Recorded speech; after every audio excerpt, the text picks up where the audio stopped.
Good morning students, my name is Tarun from विश्वास school. तो आज हम हमारी ऑनलाइन क्लासेस के अंदर एक टॉपिक करने जा रहे हैं, राग मालकोंश। तो राग मालकोंश के बारे में करने से पहले हमने ये जो थाट, वादी, संवादी स्वर, वर्जित स्वर, इनके बारे में हमें पता होना चाहिए कि इनका मीनिंग क्या है। सबसे पहले थाट के बारे में हम जानेंगे कि थाट क्या होता है। थाट होता है जो रागों को जन्म देते हैं, उन्हें थाट कहते हैं। इसे राग का पिता भी कहा जा सकता है। कुल 10 थाट हैं जो कि पंडित विष्णु नारायण भातखंडे जी ने हमें बताए। तो थाट, ये जो राग मालकोश का ये जो थाट है वो है भैरवी। उसके बाद है वादी, मतलब भैरवी थाट में से ये राग मालकोश निकल कर आया है। उसके बाद है वादी। वादी स्वर होता है जो स्वर राग में सबसे ज्यादा प्रयोग किया जाता है, उसे उस राग का वादी स्वर कहा जाता है। जैसे कि ये जो मां मध्यम जिसे बोल दिया जाता है, ये जो स्वर है राग मालकोश का वादी स्वर है, क्योंकि ये मालकोश राग में सबसे ज्यादा प्रयोग किया जा रहा है इस स्वर को। उसके बाद है संवादी स्वर। संवादी स्वर होता है जो स्वर राग में वादी स्वर की अपेक्षा कम प्रयोग किया जाता है, उसे संवादी स्वर कहते हैं। जैसे इस राग का, राग मालकोश का संवादी स्वर है सा, जिसे षडज भी बोल दिया जाता है। ये रूप आपको बताए गए हैं। जैसे सा को षडज कहते हैं, रे को ऋषभ, गा को गंधार, मां को मध्यम, पा को पंचम, धा को धैवत और नी को निषाद। ये आपको बताए गए हैं। तो संवादी स्वर इस राग का है सा षडज। उसके बाद है स्वर। स्वर मतलब इस राग के अंदर कोमल स्वर कौन कौन से लग रहे हैं।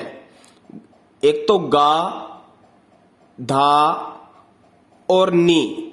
जैसे राग भैरव के अंदर आपको बताए गए थे कि रे और धा कोमल लगते हैं, ऐसे ही राग मालकोश के अंदर गा, धा और ये जो नी स्वर है ये कोमल लगते हैं।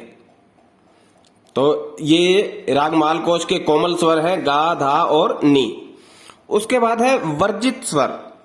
वर्जित स्वर का मतलब जो स्वर राग में नहीं लगते, उन्हें उस राग के वर्जित स्वर कहा जाता है। जैसे रे और पा पूर्णतया वर्जित। पूर्णतया का मतलब ना तो ये आरोह में लगते हैं और ना ही ये अवरोह में लग रहे हैं। देखो आरोह में सा रे नहीं है, मतलब वर्जित है। गा कोमल बताया आपको, मां धा भी कोमल, नी भी कोमल, सा मतलब रे और पा वर्जित हैं, आरोह में भी नहीं है और अवरोह में भी नहीं है। इसलिए यहां लिखा कि रे और पा पूर्णतया वर्जित, मतलब पूर्ण रूप से वर्जित नहीं है, मतलब इस राग के अंदर रे और पा नहीं लगते। तो रे और पा मतलब 7 स्वर माने गए हैं। 7 में से अगर 2 चले जाते हैं, स्वर नहीं लग रहे, ना आरोह में ना अवरोह में, तो जाति, तो इस राग की जाति बन जाएगी ओडव। ओडव, क्योंकि आरोह में भी 5 स्वर लग रहे हैं। जैसे आपको बताया था जातियां 3 होती हैं, ओडव, शाडव, संपूर्ण। तो ओडव का मतलब 5 स्वर, शाडव 6 स्वर और संपूर्ण का मतलब बताया था 7 स्वर। तो ओडव आरोह में भी 5 स्वर लग रहे हैं, रे और पा वर्जित हैं, तो 5 बन गए। 7 में से 2 चले जाते हैं। तो ऐसे ही अवरोह में भी 5 स्वर हैं। देखो आरोह 1 2 3 4 5, ऐसे ही अवरोह में 1 2 3 4 5। तो आरोह और अवरोह दोनों में 5-5 स्वर लग रहे हैं। तो इस राग की जाति ओडव। ओडव मतलब 5 स्वर आरोह में और 5 ही अवरोह में, ओडव ओडव। उसके बाद है समय। इस राग को गाने बजाने का समय क्या है। जैसे आपको बताया था कि पंडित विष्णु नारायण भातखंडे ने दिन के जो 24 घंटे थे उनको 12-12 घंटे में डिवाइड कर दिया था, बांट दिया था कि 12 घंटे दिन के और 12 घंटे रात के, और उसके आगे फिर पैर बना दिए थे 3-3 घंटे के। जैसे दिन का पहला पैर दिन का दूसरा पहर, दिन का तीसरा पहर और दिन का चौथा पहर। ऐसे ही रात्रि के भी 4 पहर बन गए थे, 3-3 घंटे के। रात्रि का पहला पहर, दूसरा पहर, फिर रात्रि का तीसरा पहर और रात्रि का चौथा पहर। और ये जो राग मालकोश है, इस राग को गाने बजाने का जो समय है मध्य रात्रि। मध्य रात्रि मतलब रात्रि का तीसरा पहर। इसको जो गाने बजाने का समय है रात्रि का तीसरा पहर है। उसके बाद है संप्रकृतिक राग। संप्रकृतिक राग का मतलब है मिलता जुलता राग। इस राग से मिलता जुलता राग मालकोश से मिलता जुलता राग कौन सा है? वो है, एक तो है चंद्रकोश और भैरवी। चंद्रकोश एक राग का नाम है। जैसे आपको बताया था ना कि राग में जैसे ये सा गा मा धा नी सा, ये स्वर है। अगर हम इसमें एक स्वर को ऐड कर देते हैं या एक स्वर हटा देते हैं तो राग चेंज हो जाता है। तो एक स्वर से अगर कोई मिलता जुलता, बाकी स्वर वही लग रहे हैं, तो उसको बोलते हैं मिलता जुलता राग। तो संप्रकृतिक राग, राग मालकोश का मिलता जुलता राग है चंद्रकोश और भैरवी। उसके बाद है आरोह।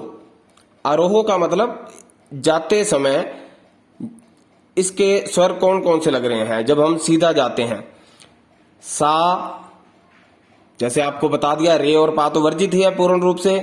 सा, फिर रे वर्जित, गा कोमल, मा, पा वर्जित है, धा कोमल, नी कोमल और सा। सा गा मा धा नी सा। गा धा नी कोमल कर देने हैं। उसके बाद है अवरोह। अवरोह में इसका उल्टा हो जाएगा। सा, नी कोमल है, धा कोमल, मा, फिर गा कोमल और फिर सा। सा नी धा मा गा सा। रे और पा अवरोह में भी वर्जित हैं। तो इसमें भी वर्जित, इसमें वर्जित, तो 7 में से 2 चले गए, तो जाति ओडव ओडव। उसके बाद है पकड़। पकड़ होती है जो राग के स्वरूप को स्पष्ट करती है, उसे राग की पकड़ कहा जाता है। जैसे राग माल को, मतलब इसको बजाने से पता चल जाता है कि राग कौन सा है। जब हम हारमोनियम पर इन स्वरों को बजाते हैं तो इससे पता चल जाता है कि ये किस राग की पकड़ है। तो पकड़ होती है जो राग के स्वरूप को स्पष्ट करती है, उसे राग की पकड़ कहा जाता है। जैसे इस राग की पकड़ आपको बताई गई है राग मालकोश की, धा नी सा मा गा और सा। धा नी सा मा गा सा। पकड़ अपने हिसाब से भी बना सकते हैं, जैसे आपको पहले बताया गया है, लेकिन वही बजा सकता है, अपने आप बना सकता है जिसको हारमोनियम की, संगीत की अच्छी तरह से नॉलेज हो, रागों की नॉलेज हो। तो आप ये पकड़ इसको याद कर सकते हैं, धा नी सा मा गा सा। लेकिन इसमें आप गा, धा और नी इसको कोमल करेंगे, क्योंकि कोमल स्वर, इस राग के जो कोमल स्वर हैं वो गा, धा और नी है। तो एक बार फिर से हम इसको रिपीट कर रहे हैं। थाट जो रागों को जन्म देते हैं, थाट भैरवी है इस राग का। इस राग का जो वादी स्वर है, मतलब जो स्वर सबसे ज्यादा प्रयोग हो रहा है राग के अंदर, वो मां है, मध्यम बोल दिया जाता है जिसको। संवादी जो वादी स्वर की अपेक्षा कम प्रयोग होता है, सा, षडज। उसके बाद स्वर, मतलब कोमल स्वर कौन कौन से लग रहे हैं, गा, धा और नी, इस राग के कोमल स्वर हैं। वर्जित स्वर, जो स्वर राग के अंदर नहीं लगते उसे उस राग के वर्जित स्वर कहते हैं। तो इस राग के वर्जित स्वर थे रे और पा, जो कि पूर्णतः वर्जित, ना तो आरोह में लग रहे हैं ना अवरोह में लग रहे हैं। और जाति, इस राग की जो जाति है ओडव ओडव, क्योंकि आरोह में भी 5 स्वर थे और अवरोह में भी 5 स्वर थे। जातियां 3 आपको बताई थी, ओडव, शाडव, संपूर्ण। तो 5 हैं तो ओडव बन गई। आरोह में भी 5, अवरोह में भी 5, ओडव ओडव। समय, इस राग को गाने बजाने का समय है मध्य रात्रि, रात्रि का तीसरा पहर। उसके बाद है संप्रकृतिक राग। संप्रकृतिक राग का मतलब मिलता जुलता राग। तो राग मालकोश से मिलता जुलता राग है चंद्रकोश और भैरवी। आरोह, इस राग के आरोह में जो स्वर लग रहे हैं वो है सा, फिर रे वर्जित है, गा कोमल, मा, पा वर्जित है, धा कोमल, नी कोमल और सा। और अवरोह में इसका उल्टा हो जाएगा, सा, नी, धा, पा वर्जित है, मा, गा कोमल, रे वर्जित है और फिर सा। उसके बाद बताइए आपको पकड़, कि जो राग के स्वरूप को स्पष्ट करती है उसे राग की पकड़ कहा जाता है। तो धा, नी, सा, मा, गा, सा, ये इस राग की पकड़ है, मतलब जिससे राग का स्वरूप स्पष्ट हो रहा है। तो इसमें आप गा, धा, नी कोमल कर देंगे। तो ये था हमारा आज का एक टॉपिक, राग मालकोश। तो आज के लिए इतना ही। Thank you.